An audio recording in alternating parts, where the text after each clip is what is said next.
Good evening. I'm Jeff Cowan, Dean of the Annenberg School, and there are only a couple of great films or events that would ever call for an encore at this school. We actually had a first run of this exciting documentary before it won the Academy Award, and I can't think of a more appropriate person or film for which to have a second run. But of course, this is only a precursor to the national broadcast on home box office on July 27th. For those of you who want to see it again, and for those of you who want to see it again and again and again, I urge you to buy it, not only to DVD it. And we do have copies for sale here, and I'm sure we will continue to sell it. We're going to have a little discussion afterward, but I want to say just a word about Norman Corwin. Norman, you've been a central person in so many great moments in American history, and it's wonderful to have an event this evening which takes place on another day, which is an important day in American history. There are probably more people demonstrating today than any time in history in a political demonstration. I mean, we'll see if that number proves to be true, but it's quite an extraordinary day in any case, and it's just another typical day in the life of Norman Corwin. Another typical day in the life of Norman Corwin is that this happens to be very close on to another wonderful birthday, and I know that everybody here and all of the people who have been part of your life would join me in wishing you a very happy 96th birthday.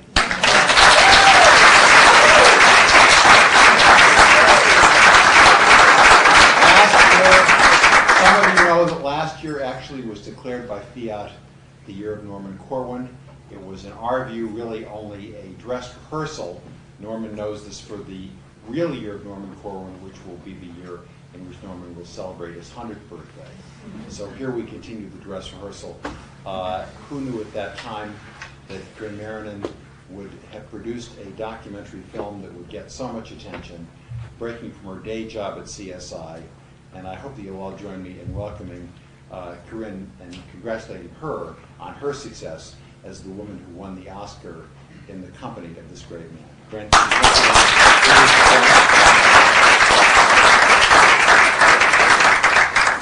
hi there. I just want to tell you that my director, Eric Simonson, is very sorry he couldn't be here tonight. Any opportunity we have to sit next to Norman is a great day. So it's been a very incredible 4 years getting to know Norman, and he's been so gracious and let us into his life multiple times, and so inspiring to meet so many people you respect who are so heartfelt in their admiration of him. And I'm just very happy. The other films that we were up against are also very good films. We all had this thematic thread dealing with the atrocities of war.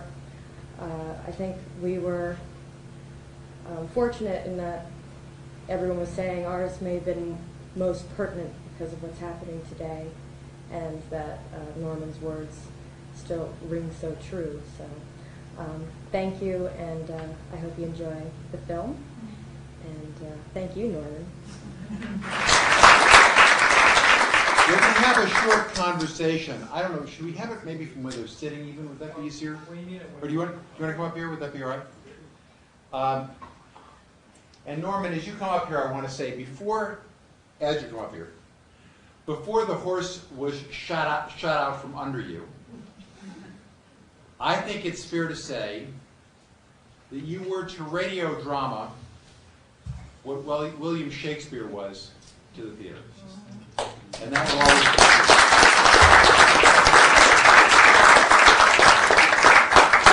But Shakespeare never went to CUSC. Well, there was always a question, there remains a question about who wrote Shakespeare's dramas.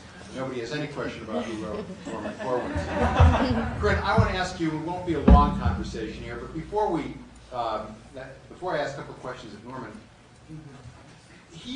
you say in this, Norman, people don't remember. Corinne, somehow you remembered. What led you to produce this wonderful film and to take on Norman's life? Well, I have to give Is there that- a mic? Oh, I'm sorry. No. Just sit closer. Just speak up, okay. Okay. Eric Simonson had heard a piece by Charles Kuralt on NPR, I guess in the early 90s, about A Note of Triumph. And he always had it in the back of his mind. He had never heard it before and wondered why he had never heard of Norman Corwin.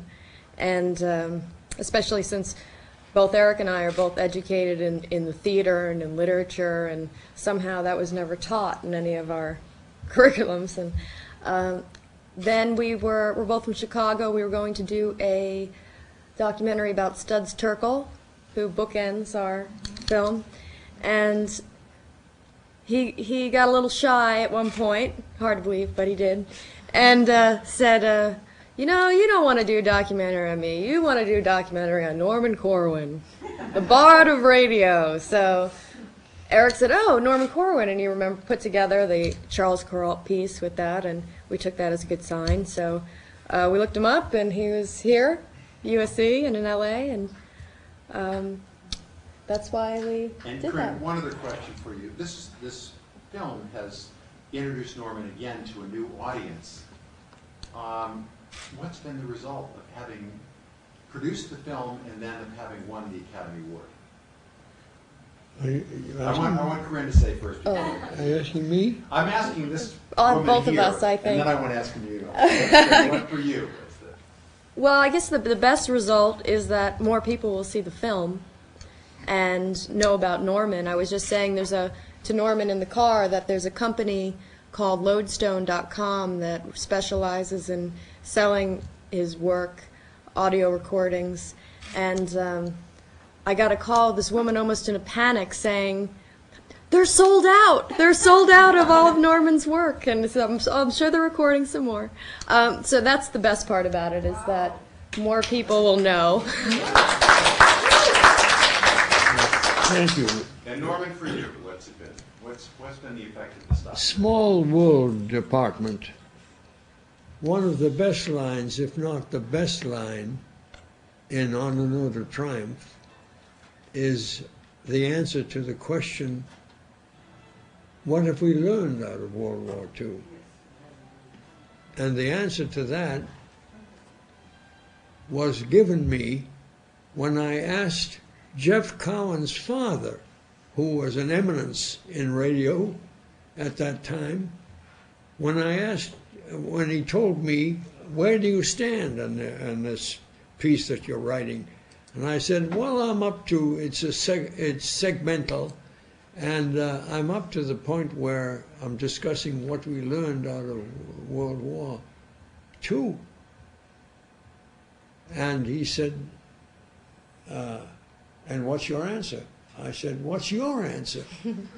And he said to me, we've learned out of World War II that we had learned nothing out of World War I. And when that line came tonight, there was an appreciative chuckle. And I thought, Jeff Cowan's father has been vindicated. In fact, Norman, hearing that line tonight and knowing of that history, I couldn't help thinking that one might ask a similar question about what have we learned from the war in Iraq? And it might be that we didn't learn anything from the war in Vietnam. Right. I think And I'm afraid the answer is nothing yes. so far. But we can always hope. My life has been a series of serendipities, and tonight is included. But the day I was recruited to teach at this university was a very happy day for me.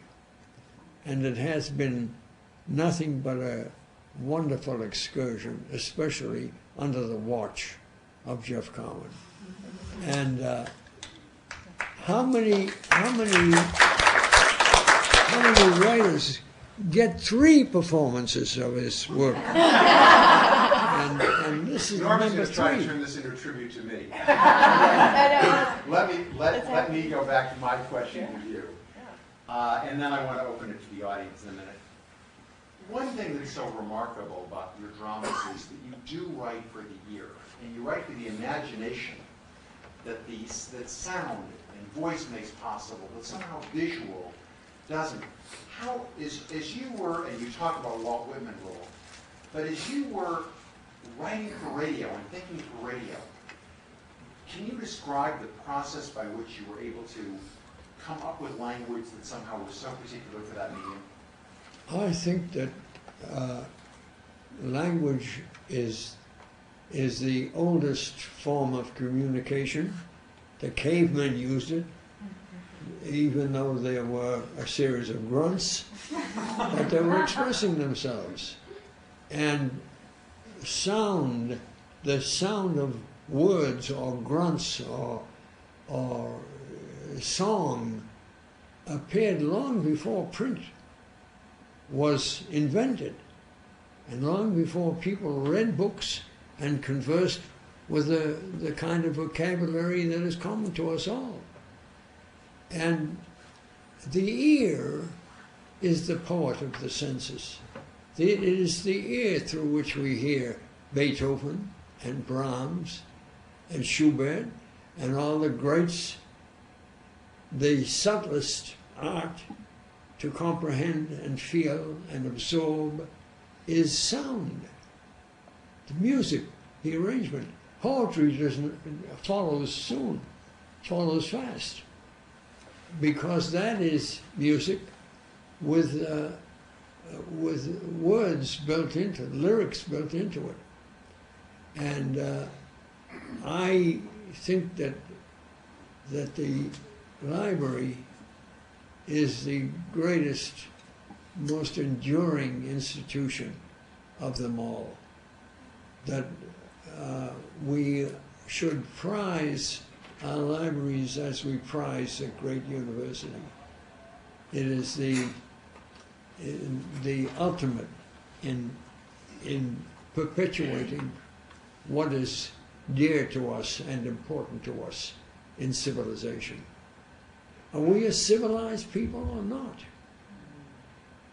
And we are now faced a test where a government is accused of lying, is accused of torture, is accused of fighting an unnecessary preemptive war. And how can one be tranquil in such a day? I just hope that we don't get involved in another war in the Middle East, and that our young people, our young men, now exempted from the draft, find themselves getting a notice to show up. We're in a perilous time. I wanted to ask, if I may, Corinne, who thought of the subtitle of this film, The Golden Age of Norman Corwin? Because if you're talking about the Golden Age as nonagenarian, No, octogenarian, not at all. then I can testify that the so-called Golden Age very often is made of rusty tin. And I was hoping that it would refer to a time of peace and innocence and honor, Yes. which is attributable to the golden ages of history. And I would sleep better tonight. Absolutely. I think it's intended that the golden age was actually the golden age of radio. That makes which me you were feel a better. part of. Makes me feel less Yes. less responsible. I can ask Eric for sure, because and more hopeful. I've have to tell Eric in future we need shorter titles for our films because they tend to ramble. Do we have, let's get a couple of questions from the audience before we go out and celebrate. There are a couple of people who want to ask questions. So, Poetry was brought up several times poetry was brought up several times in the documentary. You brought it up tonight. You brought up Shakespeare. I'm wondering, and I would contend that everything we heard tonight of your words were poetic, was poetry. But do you write poetry still? I wish I could say that I do. I am very hard on myself, and I'm not very quick to approve of what I've written. As a matter of fact, I have some 17 or 18 books in the library, and I wish I had them all back to improve. So I'm not a competent to answer that properly, and I just hope before I'm finished that I write a good poem. I have yet to write a love poem. I confessed that to a friend the other night, and she was shocked. But it's the truth. Norman, in the last event, you actually read from a letter that Carl Sandburg had sent to you. Yeah. Can you remember the contents of it to share with people tonight? I wish I could. I wish I could, because it's so much more elevated than anything I could ever think or write about myself. And I'm glad that you asked that question, because when I get home, I'll make sure that I still have that. Oh no, I was just saying I can attest to that. Maybe not a formal poem has been composed recently, but his everyday correspondence alone would give certainly anyone in the New Yorker a run for their money as far as poetry is concerned. So. I think, Norman, your language, as you converse, if it were put to paper, would read as a poem and sounds as a poem to our ears. Right? Yeah. I have a question for you, Deon Cowan. You were speaking about the radio facility that you set up. Yes. I'm just curious, because my first class with Norman was creative radio, was where we were actually learning what he did at CBS, which was drama. This was radio drama, which doesn't really exist much anymore. Although I have to say, I heard the other day on progressive radio, Al Franken did a short sketch with Meg Ryan and stuff, and it was very much like what he used to do with characters, and it was very funny. And I'm just curious if there's any interest, if you see there's any chance that there might be interest in radio as drama at SC again. I don't want this to be about me. No, I know. When I was heading the Voice of America, we actually restored radio drama to the Voice of America. There is a wonderful program run by Susan Lowenberg, probably many of you know and know her work, and I know that she's been a great fan and supporter of Norman's. And the film. And of the film. Yes. Which does this, but it's not much in the way of original radio drama. And I think what would be wonderful would be original radio drama.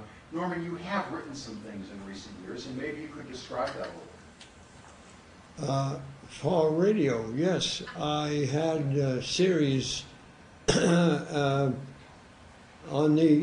midnight, in the last hour of the 20th century. Walter Cronkite did a program for me at midnight called Memos to a New Millennium, and the millennium so far has paid no attention to what I but there's always hope, and I'd love to see us restore it here, and who better to lead such a program and create it than Norman Corwin. Do you still teach at USC, and is that at Annenberg, or is that in School of Cinema? I'm sorry. Do you still teach here? Yes, I do. You do, and is that at Annenberg, or in the School of Cinema? That's here in Annenberg. Okay. And what do you teach, Norman? Maybe Yeah. you could explain that. I teach on an alternating basis, that is semester after semester.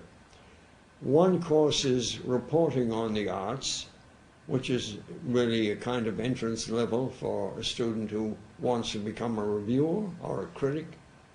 And then alternately, I teach a course on column writing, which can be the most lucrative form of journalism if you syndicate well. And it sustained art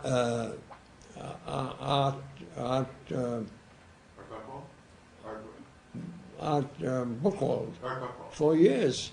He came to this school. I'm not sure whether he graduated, but Didn't matter. didn't matter. And he left an enduring scholarship of $5,000 to the best anti-establishment piece written by a student in any given year. The student had to promise to be prepared to bite the hand that feeds it. We have time for one last question, please. Mr. Corwin, my husband and I drove up today from San Diego to attend this with our son. And we listened to the CD of On a Note of Triumph in the car. My husband remembers listening to it live as a 15-year-old boy. Oh, That was a first for me, other than reading the prayer on the internet last night. We're already looking forward to the day that our son calls to say that he's in one of your classes. But my question is this. There was a point in the program where it's a portion of a mother in Britain writing about her son who's an RAF pilot and who had died. And it's signed Love Mother. And that made me think, I wondered if your program ever aired on the BBC, and if you ever had any way of knowing if Winston Churchill might have heard it. this very day, I received a cassette from London from a man who had heard a program that I did in 1950, a comedy, a little comedy. And I have had, recently they did a program called A Visit with Norman Corwin. That woman producer from the BBC, whom we met, she came over here to interview me. And I, as the last word, with your permission, I confessed that I had never written a love letter, but I did write one love poem of 2 lines, and I'd like to discharge that before we leave. And the poem is dedicated to all the beautiful women I've ever met and hope to meet. And by the way, I'll tell you, I'll follow this up with my obituary. I was asked by an interviewer what I'd like to read in my obituary, and that would be a very interesting performance by itself. But I answered that I would like my obit to read Norman Corwin, aged 126, was killed yesterday in a duel with a jealous lover.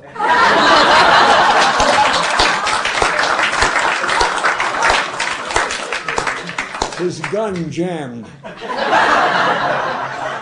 Anyway, the poem, beauty is as deep as is the skin, but yours goes in and in and in. Very nice. Anybody wishing that to be written and sent as a Valentine, just give me your address. Norman, technology gives a lot, well, it takes a lot away. And one thing one could never have dreamed of, I would think, when you were writing these wonderful dramas, was that they would be available to people forever. and they are now available on the internet, and they're available in cassette, and they're available as this is on CD. And I'd urge people here who want to have a lasting version of this DVD to I think we have to have them Yes, they're just screener copies. modestly available They're not, outside. they don't have the packaging and everything yet, so But one day they will. one day they will. One day they will, and Norman, your work will continue forever. Norman Corwin, thank you.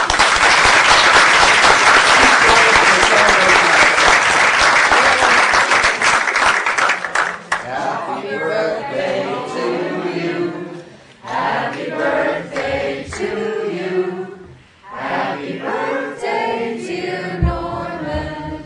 Happy birthday to you. Norman, we'd like some other beautiful women to come join. We want to see the beautiful women who want to show that beauty goes in and in and in. Come on out. Surround Norman on his birthday, would you? You know, I just figured out the other night, I flunked math in school. And it took a heroic concentration for me to realize that this Wednesday I will have lived 96% of a century. Wow. Yeah. Well, thank you. Yes. Gosh. Make a wish. Do you get to do that? So did Winston Churchill here not on a note of trial? Did Winston Churchill hear on a note of trial? Churchill. Did he Winston? hear? Did No, he hear? He no. didn't hear. But Norman Corwin saying that Winston Churchill did not hear that you know of on a note of triumph. But among the many things you did, and we had great fun, Norman and I had a panel after one of the previews of Good Night and Good Luck with George Clooney. And on that panel, some of you may have been there. I mean, George Clooney, we have pictures of this, was like a little puppy dog looking at a hero of his, Norman Corwin. But we talked about the fact that you had done 10 radio shows from London with Edward R. Murrow in 1942. Yes.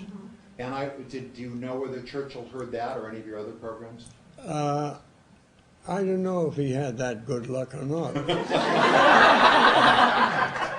I never met him.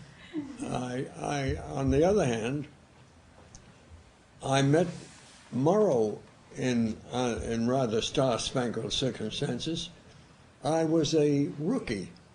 I was a provincial, a freshman at CBS. And I was doing a series of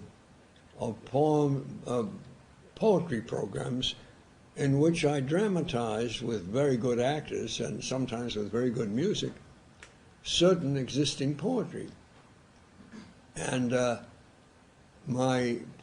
publicity man attached to my unit said, your program 2 weeks from now is falling on a Sunday. Are you aware of that? And I said, no, I'm not, because I used to not even know what the subject of the next program was when I finished one. And he said, well, you're going to do a Christmas show? And I said, I suppose so. You heard a little of that in the film. And why am I telling this story? Because Murrow heard that. Oh, show. yeah. And I thought that I did a pretty good job. And that perhaps on Monday, the show was on the air Sunday, on Monday someone in the department, a writer or an editor, some veteran, would say to this freshman, to me, I caught your show and liked it. But nobody mentioned it. Why should they spend a Christmas evening listening to a young hayseed from Boston, Massachusetts? I don't mean to cast any aspersion on the Athens of the New World, but nobody responded. And I thought, what do you have to do around here to be noticed? When there was a knock on my door, and I opened, and there stood in all his splendor and youth, Ed Murrow. and he introduced himself, and he said he was then, as later, he was already European chief stationed in London. And he said, Mrs. Morrow and I are in town for the holiday, and we caught your program last night, and I had to look you up to tell you how much we liked it. Well, I floated around that network for several days on the strength of that. And it was the beginning of Ed's lifelong association with me, including time spent sharing his office in London during the war, where I did a series of programs. Norman, you didn't know Winston Churchill, but did you know Franklin Roosevelt? Franklin Roosevelt? I only got a letter from him. I never met him. But I was asked to do an election eve program for the Democrats. First one ever. Sorry, Republicans among you. I did, and I got a wonderful letter from him, but I never met him. This program didn't talk about your election eve broadcast, but that was the first ever election eve political broadcast, I believe, in 1940. Yes, it was so effective that kind of program was banned from the air for several years. And who hosted that program? That program was hosted by Humphrey Bogart, and the opening music was sung by Judy Garland. So it had some status. And I had the president introduced at the end of this program by, well, the second person from the last. FDR closed the program. But before he closed it, there was a man of 106 years who had voted in 20 elections and was voting for FDR the next day. And he introduced a young girl from Georgia who was voting for the first time the next day. And she introduced the president. So it was... And this man with 20 elections, Norman, who did he cast his first ballot for? Who did? Who did he first vote for? Who did he... The man who was 106. He said he voted for Lincoln. But